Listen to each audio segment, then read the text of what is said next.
ஓமம் ரைஸ் எப்படி செய்கிறது அப்படின்றத வீடியோக்குள்ளே போய் பார்த்துடலாமா? ஹே காய்ஸ், நான் தான் உங்கள் கனகா. ஸோ வாங்க வீடியோக்குள்ளே போயிடலாம். ஃபஸ்ட்டு பார்த்தீங்கன்னா கொஞ்சமாக எண்ணெய் விட்டுக்கோங்க.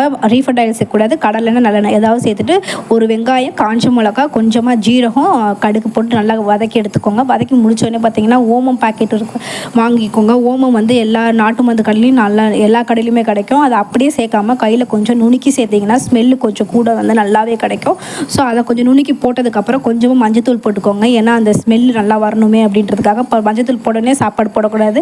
மஞ்சத்தூள் அந்த பச்சை வாசனை போனதுக்கப்புறம் வீட்டில் வடிச்சு வச்ச மீதி சாதம் இருந்தாலும் பரவாயில்ல, இல்லை நீங்கள் சுட சுட சாப்பாட்டில் போட்டு பிரட்டி சாப்பிட்டாலும் பரவாயில்ல, எதுனாலும் பரவாயில்ல.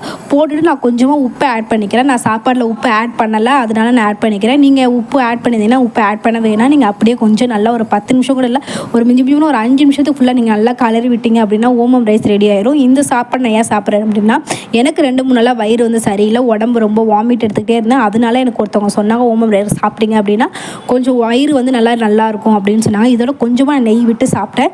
எனக்கு